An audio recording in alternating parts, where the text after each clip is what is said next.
Welcome to the FWD Baseball Podcast, Episode 3. I'm Alex. I'm Steve. And I'm Ray. And today we are talking about the World Series. The Los Angeles Dodgers are World Series champions for the first time since 1988. We'll talk about how the Dodgers got there, what happened with the Rays, and all the exciting things surrounding this excellent fall classic. Without further ado, let's play ball.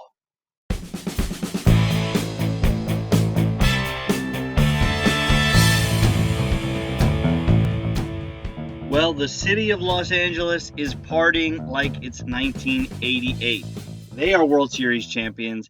They beat the Tampa Bay Rays in 6 games in one of the more interesting World Series we've seen in the last few years. Really a fun World Series, some great competitive games, some crazy things we've never seen before, and a lot to talk about with those last few games. Steve, why don't you get us started and start talking about the first few games of this series? Sounds good. Thank you very much, Alex. So kicking it off with game one, this was Kershaw's time to shine. And sure enough, just as I said last podcast, I am Clayton Kershaw and I will beat you. It's basically how he approached this game, and that was it. Kershaw with 6 innings, only giving up a single run and striking out 8, and only at 78 pitches at that. Extremely efficient by the lefty. He really lived up to his reputation in this game, and that was the big difference maker in game one. Glasnow, despite having a pretty good regular season, just didn't really find his footing in the postseason, and oddly enough, he actually threw quite a lot. He only got through 4 1/3, giving up 6 runs, but he actually pitched 112 pitches. That's quite a lot for any Tampa starter, so very surprising there. Well, that's what 6 walks will do to you. That's true. It's Yes. when you're walking the farm there, you're gonna throw a lot of pitches. It also seemed to me that game that Cash almost was like, all right, Tyler, you're gonna take one for the team here. We're gonna throw you as much as we can. This is game one of a 7-game series. We do have off days in this series where we haven't in the past few, but we're gonna need you to take one for the team and throw as much as you can. And you're right, Steve. He threw a lot longer than you would expect someone who pitched the way he did to throw in that game. Yeah, really surprising. I mean, given that Cash had so many guys to rely on, it's just surprising that Glasnow pitched so much. Maybe it's because they only had, both their series went to 7 games in the ALCS, so maybe that's the reason why. And him pitching in Game 7, I'm not really sure. But when it came to the offense in both teams, as I said, Clayton Kershaw basically shut down the Rays. They really didn't even do that much. Arozarena, the typical hero for the Rays, 0 for 3 with a walk. That was it. Kiermaier had a couple of good hits. He had a big homer off Kershaw, but that was mostly it, really. No one could really touch him. And the Dodgers bullpen, which was, as we'll get to a little bit later, absolutely exemplary for pretty much the vast majority of the series, just held it down. Really great job by Dodgers pitching. Yeah, after Kershaw departed, it looked like the Rays were going to make a little bit of a comeback. They got a couple runs off Floro, but Victor Gonzalez, and I want to touch on him a little bit more during this podcast. I think he was the unsung hero of the series for the Dodgers. He came in a lot of big spots and always found a way to get out of it.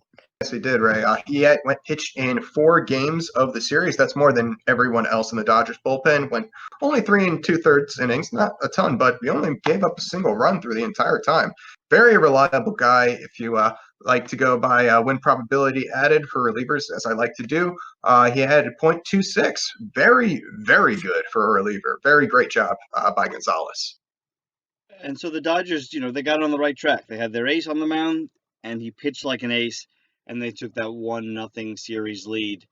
They've been dying for this World Series. We know this is their 3rd pennant in 4 years, so to get that monkey off of Kershaw's back and their own back to take that Game 1 lead was so crucial for them. And then came to Game 2.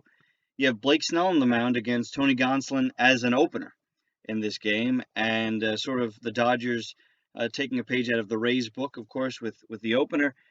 Snell started out excellently. Brandon Lau had some big hits, but the Rays were able to take that one in Game 2, Steve. So surprisingly, Gonsolin only managed to go an inning and a third. As you mentioned, he was being used as an opener there. A little bit unusual given that Gonsolin had pitched extremely well in the regular season. Never really seemed to find his footing the entirety of the postseason, and he only managed to go an inning and a third. Gave up just one hit, but it was a solo shot. Went 29 pitches, so not exactly great. I think Roberts was hoping for a little bit more from the young man, but otherwise, he was able to go to his bullpen, and most of them did well once again. So Floro didn't give up anything. Great job by Floro. Gonzalez, this was where he did give up a single run, but he didn't even give up a hit. It just came, unfortunately. So then it came to Dustin May. Dustin May, this was really the one bad game that he had.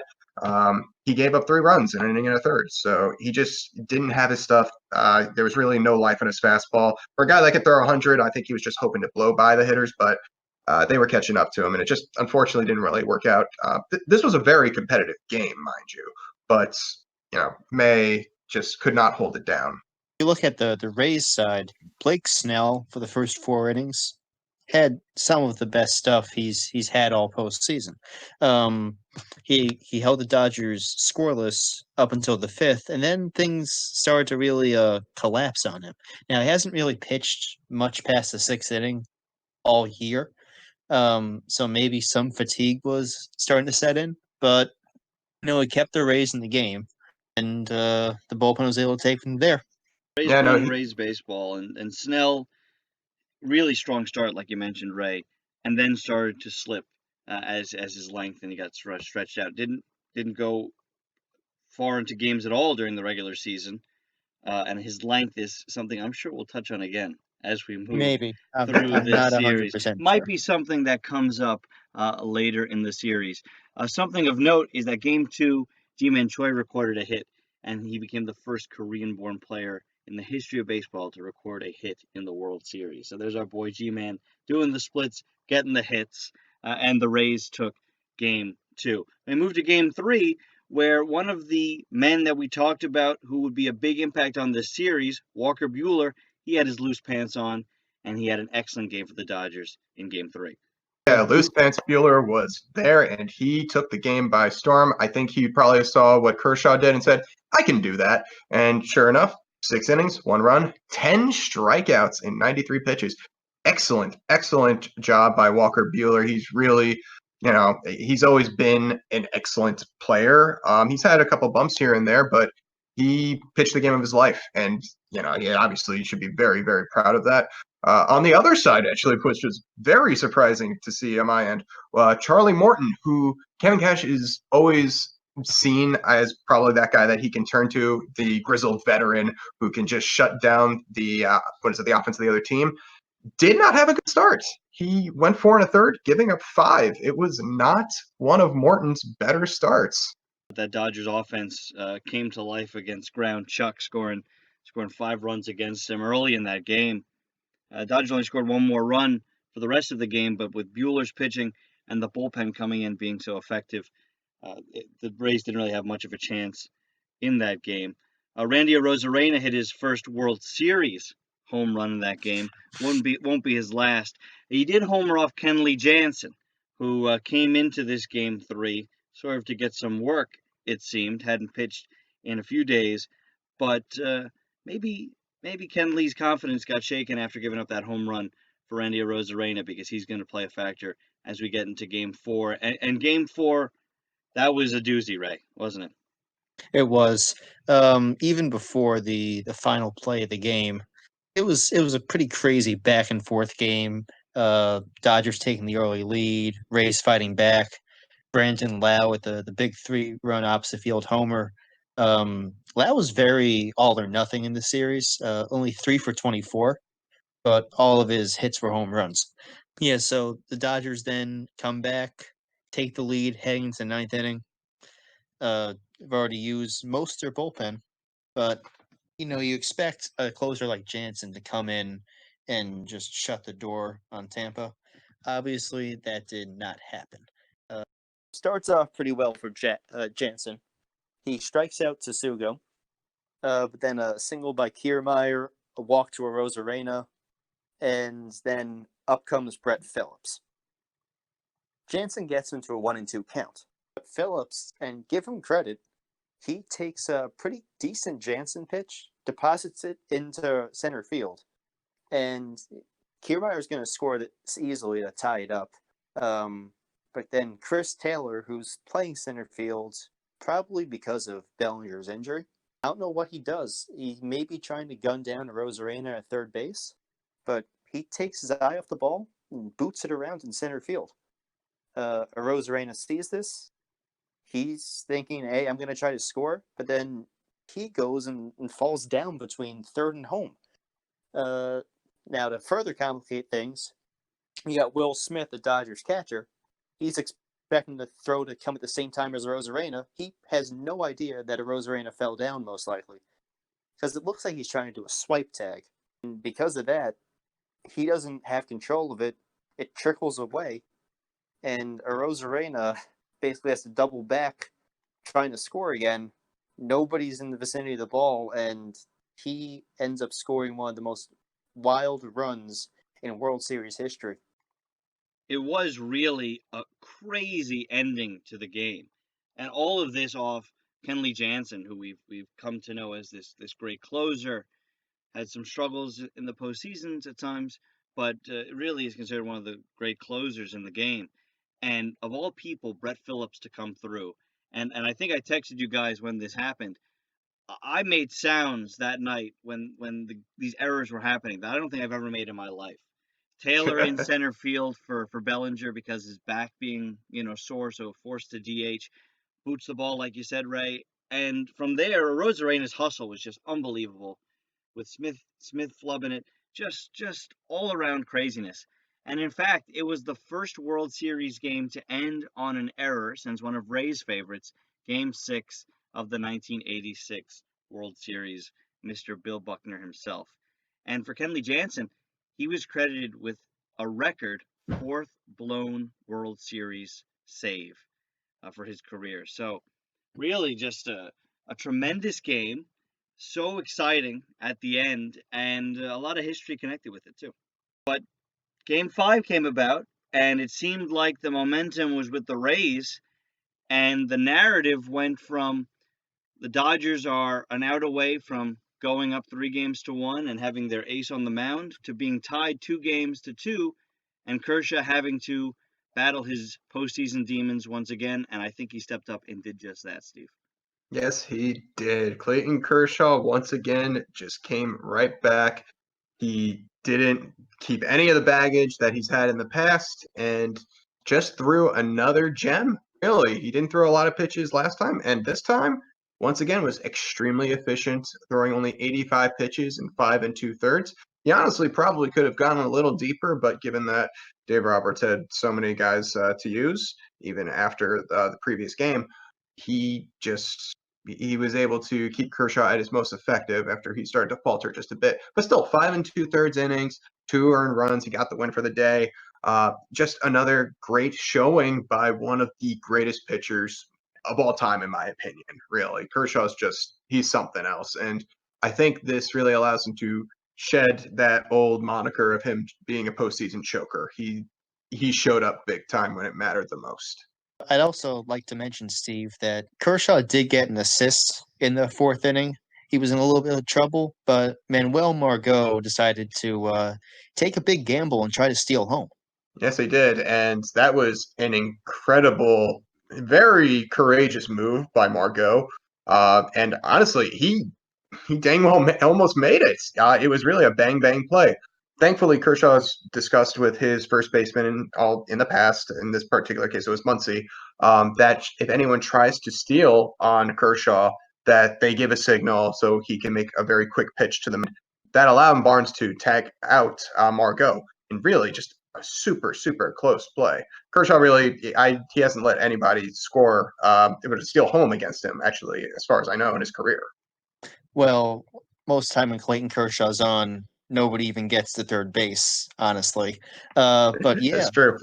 Kershaw's got that long set, and to his credit though, it's Game 5 of the World Series. Kershaw could have panicked and thrown the ball away, as we've seen many pitchers do, but he threw a pretty good ball Austin Barnes made the tag and just got Margot, who made it actually very close to home plate and stealing a run for Tampa. That could have been a big momentum swing. It would have tied the game up. I think you make a really good point, Ray, of the poise of Kershaw. He has that tremendously long set, and Margot got a great jump, trying to steal home. And Kershaw with the poise, and Muncy with the heads up, assist, if you will, on that play, alerts Kershaw to it. Kershaw steps off calmly and delivers a strike to Barnes, so Barnes can get that tag. So really, great poise from Kershaw. And that was really the momentum swing in Game 5. Here we have a 3-2 game. Margot gets to third base with nobody out. And the Rays aren't able to capitalize on a sac fly or a ground out to get the tying run. And so Margot tries to force the matter, and the calmness of Kershaw and the Dodgers, they're able to stop it. And then the next inning, Muncy hits a home run to bring it to 4-2. So really a huge momentum shift from Margot's attempted steal of home after the Rays aren't able to get him in, and the Muncy home run. But like you said, Steve, Kershaw just pitched like Kershaw. Gave that 2 runs in the third, but he was excellent. And the Dodgers got what they wanted out of Kershaw in this World Series in his 2 starts in Game 1 and Game 5. And so that Game 5 win set us up for Game 6. And boy, Game 6 was exciting, and there's a lot to talk about. And we'll get back to that clinching Game 6 discussion right after this.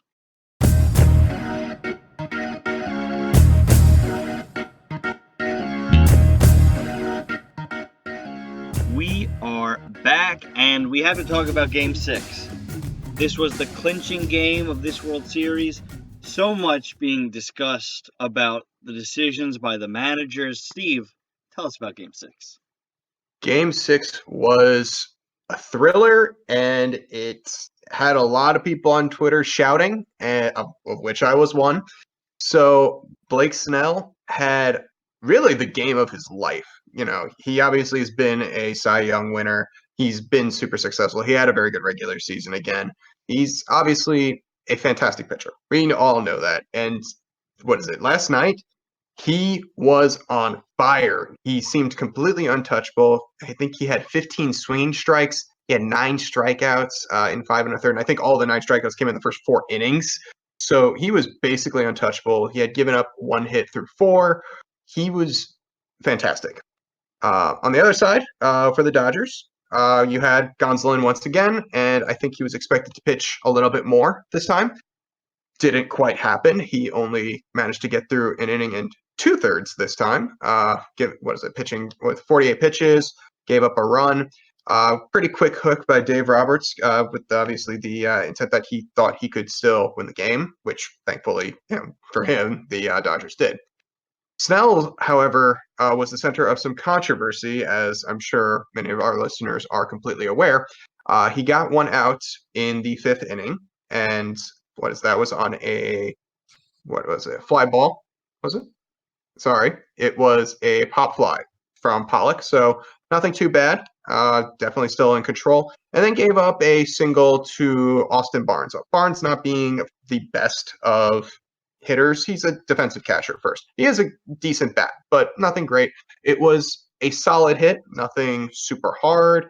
Exit velocity was only around 92 miles per hour, so not hard hit, really. And shockingly, so we panned over to Kevin Cash. Cash was coming out of the dugout, and everyone's thinking, I'm not sure what anyone else was thinking. I was thinking, okay, is he going to check on Snell? Like, he's not at a ton of pitches right now. He's clearly doing extremely well. He's at 73 pitches for the night, and Snell has gone 100 pitches this season. So we were all very confused after Cash pointed to the bullpen, in which case Snell definitely uttered some profanities and marched into the dugout very dissatisfied, as all of us were as well. Yeah, Steve. I was also pretty surprised that Snell was coming out of the game as well. I mean, I know you're nursing a 1-run lead. It's a must-win game for you, being up against the wall down 3-2. And at the top of the Dodger order, you got Mookie Betts, a righty hitter, Corey Seager, who is hitting out of this world right now. I don't know. I know Tampa's got the model. They don't like going the third time through the order. But Snell was dominant, and he's a former Cy Young Award winner too. This is a guy who has all the talent in the world. Um, like he uh he can definitely get through, you know, Betts and Seeger with the stuff he had last night. He Um, he definitely could have, and if he actually struck both of them out earlier in the game. As you mentioned, obviously the Rays relying heavily on analytics, as you said, don't like to go through the batting order the third time. I actually have the stats up for Snell right now to see how well he did, first, second, and third. The first time through the order for 2020, I'll give you 2020, and then of course, career, because 2020 was such a small sample size. First time through the order, Snell has been utterly dominant this year. Opponents only had a 462 OPS against him. That would be like a good slugging percentage, but OPS, he absolutely dominates first time through. Second time through this year was a 977 OPS, which is fearsome for a hitter. Not very good for Snell, but he definitely didn't look like that last night. He really didn't. And then third time through was 913, which only happened a few times in the season. But even if you look at his career, so if you go to his career, you see first time through the order, 592 OPS. Still pretty dominant. He's a great pitcher. We've talked about that. Second time through, 711. So guys start to hit a little bit better, but they're still not hitting great. And they're not hitting particularly hard. They only have a 396 slugging. So Snell's still really good second time through the order. So you figure, okay, third time through the order, Cash must see something. Well, yes, Snell is a little bit worse in the third time through the order with a 742 OPS. That's about average. So guys hit about average against Snell when he gets the third time through the order. But once again, with the stuff that he had in Game 6, it's hard to justify, even with these stats right here. It's clear Cash really believed in the analytics hard, and clearly a lot of people on Twitter did not. It's hard, in addition to the numbers, yes, backing it up in an overall sense, third time through the order, even if Snell's are slightly better third time through than second time through. I understand the Cash philosophy. But like you said, Steve, he was dealing. He gave up 2 hits, only one of which is really hit hard. The Barnes hit that he gave up right before he was pulled wasn't a particularly hard hit ball. Ray had mentioned, but he's going up and facing the top of the order. Mookie Betts, Corey Seager, Justin Turner. Coming into this at bat that he would have faced Betts, those 3 were 0 for 6 with 6 strikeouts. That's ridiculous. He dominated those 3 coming into the game. He gave up a weak single to the backup catcher. And it does make you wonder what Cash would have done if Barnes had not gotten a hit, even though it's still third time through the order, facing Betts with a 1-run lead. Would he have pulled Snell in that situation? We'll never know. But my concern was not only did he pull Snell, who was dealing, but he turned to Nick Anderson. And Nick Anderson has not been pitching well in the postseason in his last few appearances. I mean, he's given up a run, I believe, in his last 6 appearances in the postseason coming into this. I believe the last time he didn't give up a run was against the Yankees in the ALDS. And so he wasn't performing all that well. And Anderson comes in and gives up the double to Mookie Betts, and the Dodgers take the lead that inning and never look back. It's the one of the toughest jobs in sports, being a major league manager. Like, let's say Cash left in Snell, and Snell does the exact same thing, gives it the double to Betts, throws the wild pitch, 2-run score. Everyone's probably roasting him for leaving Snell in too long and not taking him out third time through the order. And then you even look at the Dodgers with Kershaw. He was at a similar spot in games 1 and 5. 80-ish pitches, 80 to 90 pitches, third time through the order coming up, and Roberts, I guess, made the right call taking Kershaw out in those times because his bullpen was able to hold the lead. Right? It's Yeah, a I think it's no-win. definitely I think 2 different choices that they have to be criticized. Cash, of course, pulling Snell, which you can, and again, there is some data to back it up. But really, yeah, it's Anderson that's the less defensible choice that Cash made that night. As you said, Alex, He had given runs up throughout these past 6 prior games in the postseason. I think there were only 2 appearances in the postseason where he didn't give up runs. This guy had been unbelievably dominant in the regular season, but I think regression just kind of set in, and lo and behold, unfortunately, Anderson just was not the guy for the job. The weird thing was when you look at some of the splits as well. Mookie historically, we all know, phenomenal hitter, we know, and his splits lefty righty for his career are about even. For some reason this year, Mookie's had reverse splits. He's been able to hit righties extremely well despite being a righty himself, but only had around a 500 OPS against lefties. And with the amount of lefties that Cash had in the bullpen, it's shocking, frankly, that he didn't bring in one of them. He could have brought in Aaron Loop earlier, who's been having a very good postseason. Yeah, it's a no-win situation for Kevin Cash. I do think Anderson is the less defensible move, like you said, Steve. But Ray, you're right. We've criticized managers so often for leaving pitchers in too long, and we did see Snell start to slip in game 2 when he was left in maybe a little bit longer than he should have been. Throughout history, we've criticized managers for leaving people too long. I think the most notable is Pedro in 03, being left in too long by Grady Little. And so Or Cash Matt is in Harvey in 2015. Matt Yeah, Harvey I in was going to 15 as reference well. in the 9th inning for Harvey. Yeah. It's really it's a tough situation when you have your ace on the mound, your former Cy Young Award winner on the mound who wants to keep pitching and has pitched better in this game than he's pitched in the entire season, postseason, regular season combined, to take him out of the game. But I think we might be talking about it differently if Nick Anderson doesn't come in the game. If it's someone like Diego Castillo, even Aaron Loop, who maybe gets those outs and take care of it. We often talk about results over process. Here, things like it seems like Kevin Cash is being criticized for everything, not just results, but process as well. And this is going to be the discussion all off season.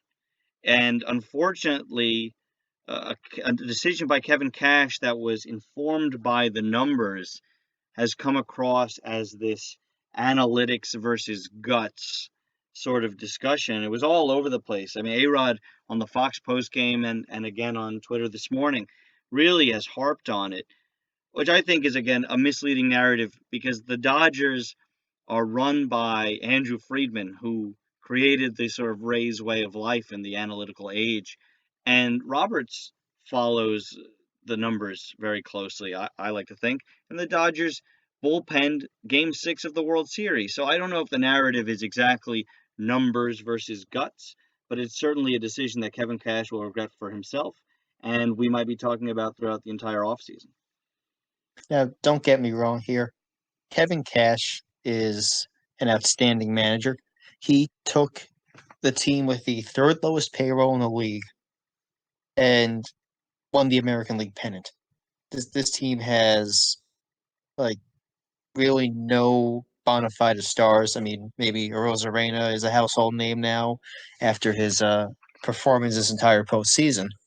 But sometimes you have to do more of the Dusty Baker way of managing. You just go with your gut. And I know Dusty's a little bit on the other extreme here, but you can't be all analytics or all gut. You got to make informed decisions based on both. And I think that's more or less what Dave Roberts has learned. As we've seen him in previous World Series and the previous postseasons, he had been a little bit quick to take guys out, and it had backfired on him in the past. Now it seems like he has really a better feel for managing his guys. I think he just has really come into his own as a manager, and he showed that he can manage the big games. I really think this has shown Dave Roberts' evolution and that he's finally really achieved just obviously he's the now World Series champion again, but he's really done a phenomenal job. He's really just a fantastic manager. Hats off. Well, And hats off to Randy Arozarena before I forget. I know that's a different topic, but all-time hits leader in a single postseason and 10 home runs in a single postseason. Barry Bonds didn't do that. Unbelievable. now, let's go back on Robert, Steve. I'm not sure, if it was just the numbers to back it up, or his gut, or just plain luck. But every single pitcher that he brought in, and he went to the bullpen 6 times yesterday after, Gonsolin started off a little shaky. It seemed like every guy he brought in was the correct guy. 6 pitchers: Floro, Wood, Baez, Gonzalez, Gretterall, and Arias.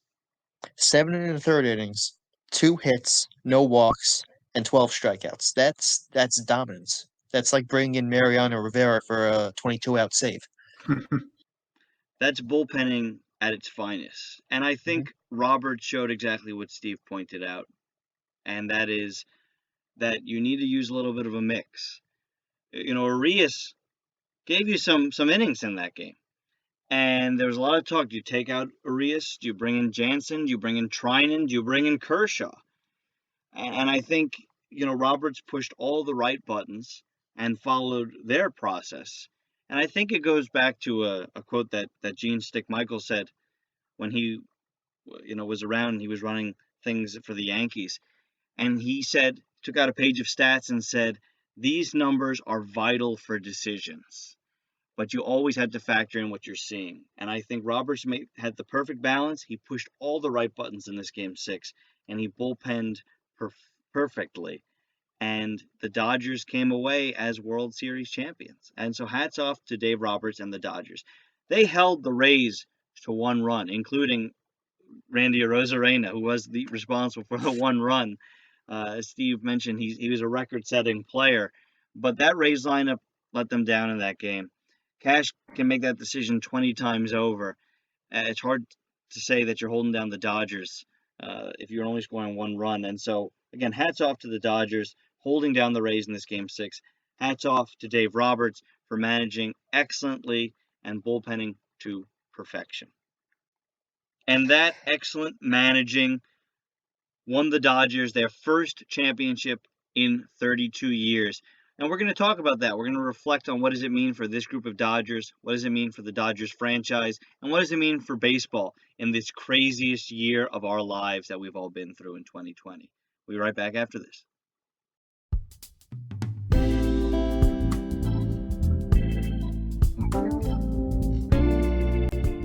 We are back, and I think it's an important time that we reflect on this Dodgers championship. What does it mean for the Dodgers as a franchise? What does it mean for the guys who are there who won this World Series? And what it meant for baseball in this year, 2020. So, Ray, tell us, how does this mean overall in the history of the Dodgers here? Way back 70 years ago, the motto for the Brooklyn Dodgers: wait till next year. This team had lost World Series in 1916, 1920, 1941, 1947, 1949, 1952, and 1953. Had never won it. And especially the period right after World War II was clearly the best team in the National League, but just could not get it done. I am sure that Jackie Robinson, Pee Wee Reese, Gil Hodges, that group, never thought they'd be able to win the World Series. And in 1955, following a thrilling 7-game series with the Yankees, they finally broke through. This is very similar to how this Dodger team must feel right now. They had gone 32 years without a ring and had spent the last decade or so basically being the class of the National League, having to see their big rivals, the Giants, who probably don't have the same amount of talent as they do, keep on winning the series. And it has to gnaw at Dodger fans, Dodger players, the ones that have been here a long time. And this takes a gigantic monkey off their backs, finally being able to call themselves World Series champions. Yeah, there's been actually several players that have been here for quite some time, even beyond just the past few pennants. Corey Seager's been here for a few years. Justin Turner's been here for a few years. Jock Peterson. Pedro Baez has actually been here for quite some time. Alex Wood, he did miss 2019, but he came right back. And of course, Kenley Jansen and Clayton Kershaw have been here for so long, and it's hard to understand that they have been so good for so long, just dominating the NL West. No one has even really come that close to how well they have just done over the past decade, and how much it must have hurt to see, as you said, the Giants win 3 World Series in 5 years. That must have been unbearable to deal with, despite how good the Dodgers have played. And it really was a waiting game. They had to finally wait until something broke through. I'm not really sure what it could have been. It could have been trading for Mookie Betts. Lord knows Mookie had a phenomenal season this year. So maybe that was it. Maybe they were just missing that one extra little piece. Maybe it was the Dodgers finally giving Clayton Kershaw some run support in the postseason. Whatever it was, something went right this year, and they finally get to reap the rewards of what they've sowed. It really is exciting for this core of Dodgers that really have been the best team in baseball, not just the class of the National League, but the best team in baseball over the last few years. And you have great seasons, Rookie of the Year seasons, MVP seasons, Cy Young seasons, and none of it came to fruition until this year. Even with all the craziness, they put it together, and we finally see rings on the hands of these great players. And I think most of us are excited for Clayton Kershaw. You know, he put that playoff narrative to bed with his excellent World Series performance, and he won. And you could see the relief on his face at the end of this series, finally not having to talk about the fact that he's never won a World Series. He now has that World Series championship, and he should be very proud of it. So hats off to the Dodgers. It's interesting, you know, Dave Roberts, we talked about in the last segment, being the one who pushed all the right buttons. Dave Roberts is only the third Dodger manager to win a World Series. I thought that was just an interesting little fact. Despite them winning, as Ray said, their first World Series in 1955 and winning 7 World Series between 55 and now 2020, only Alston and Lasorda are the other Dodger winning managers in the World Series, and now Roberts adds his name to that list. So just really happy for this group of guys who achieved so much in this crazy year.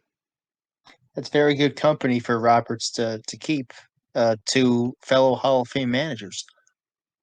Yeah, and both of them were around for quite a long time. So if Roberts can stick around as long as Alston or Lasorda, then he'll have a really nice career on his hand with the Dodgers. We obviously have to address the elephant in the room, which is the Justin Turner situation.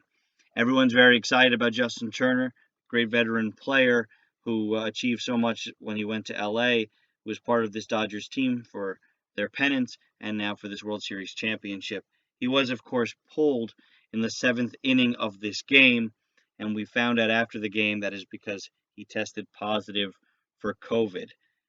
There's a lot being discussed about Turner. How was he on the field that late into the game? How was he on the field during the celebration?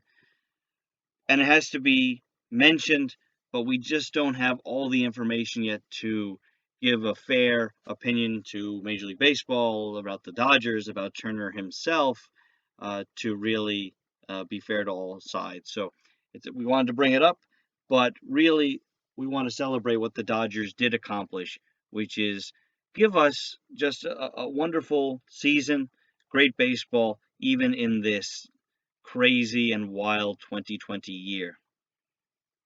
Yeah, no kidding, Alex. And I was one of the people very early on in the season that didn't think we were actually going to have a postseason. I was fully convinced, the coronavirus obviously being very, very serious. It's a pandemic, for crying out loud, but I didn't think we were going to be able to get to this point.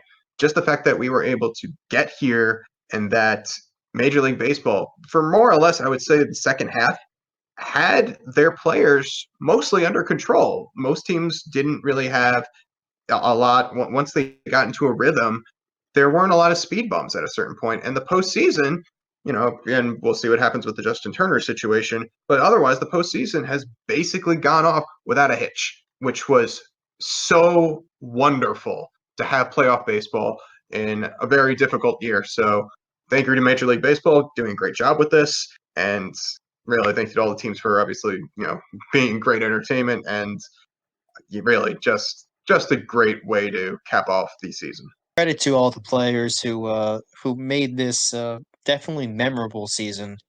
Uh, made it a success at the end of the day.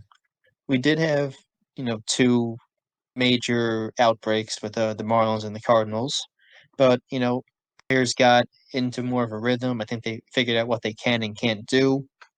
And second half of the year, outside of a couple of minor cases, pretty much went off without a hitch. The only real issue was that there are no fans in the stands. But yeah, this is definitely not what anyone expected back in February. But at the end of the day, 3 days before Halloween, we can say we're at the same spot. We've got a World Series champion and a deserving one in the Los Angeles Dodgers. In this year of great chaos, in a shortened season, in no fan seasons, in playoff bubbles and neutral site World Series, I think of the words of James Earl Jones as Terrence Mann in Field of Dreams, when he says, "This field, this game, reminds us all of all that once was good, and it could be again." And I think that's what this baseball season really did for us in this year of uncertainty, of fear, of chaos. It reminded us that baseball is good, and we got so much excitement from the playoffs, from the World Series, and like you said, Ray, we find ourselves back at the same point we were a year ago. It was a little different, but we have a World Series champion, and a well-deserved World Series champion in the Los Angeles Dodgers. And so that's what we have for today in this third episode of the FWD Baseball Podcast. We'll be jumping into the offseason soon, talking about how teams played in 2020, talking about free agents and offseason moves. And the Hall of Fame. And the I'll Hall be of checking Fame. that. We'll all be getting ready for that in the coming weeks as well. If you want more great FWD content, make sure you subscribe to this channel for our podcast. Follow us on Twitter. Like us on Facebook. Go check out our blog where we post some interesting articles, and we'll be posting a lot more with this upcoming off season. This has been episode 3 of the FWD Baseball blog, and we'll see you next time.